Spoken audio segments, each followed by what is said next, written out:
Hi, everyone. Adele here from adelefrizzell.com and Tiffany Buck, who is another coach here. And today we thought we'd do a Facebook Live. We've been so busy. I mean, I love doing the Facebook Lives, but we were just wrapping up the Transformer program, and now we got a little bit more time. So today we thought we'd talk about a really important topic, which is target weight or target weight range, and why we advocate one over the other. So maybe Tiffany, you can share why we decided to talk about this topic today. Absolutely. So in the New You program, we recently had a client that messaged us and said, hey, I'm tired of chasing a specific weight number. Instead, she wants to focus on her overall nutrition and allow her weight to settle where it will, basically. We think this is a fantastic approach because we always want you guys to focus on the actions and how those actions can affect the outcomes of your goals. When you focus on a target weight, say that you dieted, you got down to a specific number, that target number was the number that you have been wanting to work for or towards for the past, couple of years or months or however long the process took for you, you hit that number. Well, what happens after you hit that number? Do you stay at that number constantly? Do you always try to never let your body fluctuate at all? Or do you say, wow, I really like being this weight, but maybe I need a little more wiggle room there so that I can have a little more room in my diet to enjoy life a little bit. Maybe having a 10-pound range is better than saying I have to stay at this weight and being overly anal about that one set weight point. What do you think about that, Coach Adele?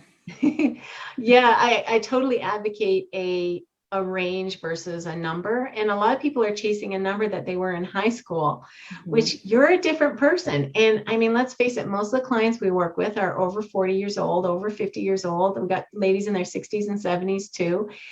High school was a long time ago. You're a different person. You've been through a whole bunch of different life experience. Your hormones are different. You're probably not as active. And so let's be realistic, not just about the number, but also the fact that it is very normal for our weight to fluctuate seasonally at different times of year. Even health coaches and fitness professionals, they don't maintain the same weight and the same body fat percentage year round. So you're stressing yourself trying to be a very specific number, and it's unrealistic and unhealthy. So maybe let's talk about some of the benefits of being in a weight range versus some of the pros and cons of being a weight range versus a specific number, maybe the lowest number you ever were in your life and hope to be again. Well, first, I kind of want to talk about why the weight fluctuations happen a little bit so they get an understanding of that. So there are so many reasons why the scale weight can change. Coach Adele just mentioned that, it could change from month to month or the seasons. It can change from week to week. Maybe you're ovulating. Maybe you're going through menopause. Those hormonal levels can affect what that scale weight says. Maybe you had a meal that had higher sodium than normal. Maybe you ate later at night. All of this can affect what the scale says the following morning. So if you are sitting there focusing on that one number and you wake up the next morning and you say, wow, I ate 5 extra grams of carbs, but my scale's up 2 pounds, that's going to really end up creating a mindset that promotes trying to eliminate carbs from your diet. You have to kind of understand, I like to tell my clients that whenever you think of carbs, I want you to think of the word carbohydrates. Hydrates. When we think of hydrating, we think of drinking water or drinking fluids. Whenever you consume carbs, for every gram of carbs you consume, your body can hold on to up to or 3 or more grams of water. So a lot of that weight that is up the next day is water weight. And then again, after you consume carbs, your carbs are broken down into glycogen and stored in your muscle mass. And that can also be very beneficial for someone who's strength training, if you're trying to build that muscle mass. And whenever you're eating, you have a lot of glycogen in your muscles, it can result in up to 10 pounds of weight gain. That does not mean that you gained fat, though. That means that you're retaining water and your body is responding to that stimulus that you are providing to it. So whenever you sit there and focus on, I have to be this weight, you're kind of limiting what you're allowing your body to do to help you hit your overall body composition goals. Do you think I explained that? Yeah, you explained it so well, Tiffany. Really well said. That glycogen is not fat tissue. The number on the scale will fluctuate. And often when it fluctuates radically overnight, it is just reflection of extra water weight. And when people drop their carbs, the weight comes off and they think that's proof that they have to do low carb. But all it's done is you flushed out a lot of water weight. And so if you are athletic and you're concerned about your performance, or you enjoy weight training and things like that, and you are focused on body composition goals, I think it's more important to be concerned about your nutrition and how it affects your performance and training and recovery and how well you feel, than being obsessed with a specific number on a scale. Because if you're weight training, you're going to increase your muscle mass, which can increase the number on the scale. But your carbohydrates, again, you might resume eating more carbohydrates, and you should expect to be storing more glycogen in your muscles. So yes, I think it's a much healthier approach. I'm really glad that this client actually is embracing not a number on the scale, but a way of eating that supports her body composition goals instead. So let's talk about why you might not want to, what are the negatives of actually obsessing about a specific number? And let's come up with a number. Let's say you wanted to be 119 pounds. Why 119? Why not 125? What is it about the number?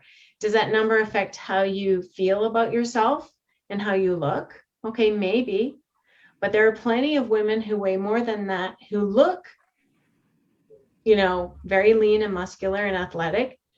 So what is it about the number exactly? And trying to be a specific number. If you're really holding tightly onto that specific number, what are the trade-offs, to be that number? Is it leading to disordered eating? Mm-hmm. And I think that whenever you are starting a weight loss program, obviously you have that goal you want to work towards. But as you get closer to that goal number, I think you need to back up and reevaluate those goals and say, okay, this is a number that I wanted to hit, but how do I feel? How are my hunger levels? Is this sustainable? Because there's a lot of times you might hit that low number on the scale that you want to hit, but you might feel miserable. You might be hungry. You might feel sluggish. It might not be a realistic number for you to maintain. And at the end of the day, we want this to be realistic for you as well. We want you to be able to maintain your weight within 2 to 3 pounds, ideally, for the rest of your life. And if your body is feeling depleted, then that's not going to be possible at that weight range. Yeah, exactly. I mean, what did you have to do to get that low? And do you have to keep doing it? And if you do, that's going to mess up your hormones. Maybe you could talk a little bit about what kind of hormones get messed up when you do any sort of extreme dieting or dropping calories, and you keep doing that. You keep sustaining these very low calories. It affects your hormones. It can create hormonal imbalances. It can make your immune system tank. It's definitely going to affect your performance. It's going to be harder to build muscle. You're going to have major energy fluctuations. You might become a bitch to be around, because you're miserable. You're so tied to a number that if the scale pops up a pound or two, you have a bad day, and that bad day affects all of your relationships and interactions with other people. And that excessive, I was saying it increases your stress levels. Your cortisol is going to be through the roof. Yeah. Your thyroid can start getting disrupted. There's so many negatives to that. Yeah. And it's really difficult to sustain. So what we often see is when people undereat for prolonged periods in order to maintain a very low body weight, this number that they're obsessed about, well, eventually the wheels come off and they start binging. And then the yo-yo cycling begins, right? They binge, and then they make up for it by overly restricting. And then the Saturday comes, and they're eating thousands and thousands of calories and undoing all that under eating. So we really recommend a more, I think, sound approach, which is do not undereat. Undereating leads to overeating. Don't Yes. obsess with a specific number. Try to think of a weight range. And Tiffany, you mentioned 2 or 3 pounds. That's, really for more lifestyle clients. For people who are serious about building muscle, expect you may gain 10 Yes. pounds of muscle in your first year quite easily if you're training right and eating right. So be prepared for the number on the scale to go up, though Pay you'll look more, completely different. pay more attention to how you look, how you feel, the body fat percentage. Your Obviously, if you're, measurements, your yeah, photos, the way your clothes fit, your all of energy. all of that is going to be so much more important than staying focused on how much or what the scale tells you, because the scale, it's fantastic, it's a great tool, but it does not define you. It does not tell you, oh, you're at your target weight, now you're perfect. Yeah. I mean, it's just, we have to change the mindset and not let the scale control how we feel about ourselves. Yeah. Well said.